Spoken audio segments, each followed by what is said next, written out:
आप भी लगातार 12 दिनों से वहां बने हुए थे, कैसा था?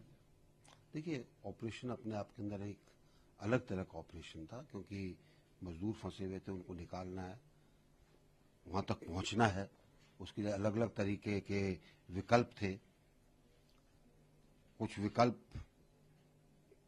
इस्तेमाल किए गए, एक विकल्प उसमें शुरू से जिसके ऊपर हम चल रहे थे, कुछ बाधाएं आई, बाधाएं पार की गई।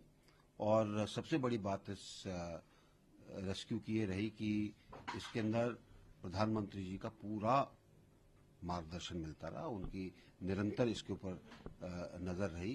तो ये सब चीजें जो हैं, इसको जितने लोग वहां पे काम कर रहे थे, जितनी संस्थाएं काम कर रही थी, जितने एजेंसीज काम कर रही थी, उन सबका उत्साहवर्धन भी हो रहा था और हमें समन्वय करने के अंदर मदद मिल रही थी। सर, जहां भी चाहे विदेश में लोग फंसे हो, आपने संकट मोचक के तौर पे आप उत्तराखंड में बने रहे।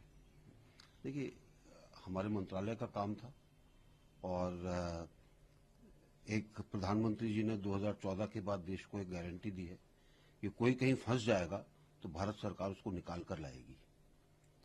तो इस गारंटी के ऊपर हमको भी तो अमल करना है ना। अब उनके साथ हैं, उनके जो काम हमारे मंत्रालय का है और जो काम देंगे, तो हम पूरी तरीके से उसको पूरा करके लक्ष्य प्राप्ति के लिए जो भी करना है वो करेंगे। सर, कई सारे ऑर्गेनाइजेशन लगा कि विफल हो रहा है या गलत क्षेत्र में नहीं, ऐसा कुछ नहीं। डिले हो रहा था। सब ऑर्गेनाइजेशंस थे, सबके अलग अलग विकल्प तैयार थे। बाधाएं आई, लेकिन उन बाधाओं का रास्ता भी निकालना पड़ा था, वो निकाला गया। सर, विपक्ष सवाल भी खड़े कर सही, ये ऑपरेशन इतना लंबा चला। ऐसा है जी, विपक्ष तो एक दिन में हो जाता तो भी सवाल करता, 100 दिन में होता तो भी सवाल करता। तो विपक्ष की बात को सुनने का कोई वो नहीं है। विपक्ष को चाहिए ऐसे कामों के अंदर आगे आए, मदद करने की कोशिश करें, ना कि उसकी आलोचना करें।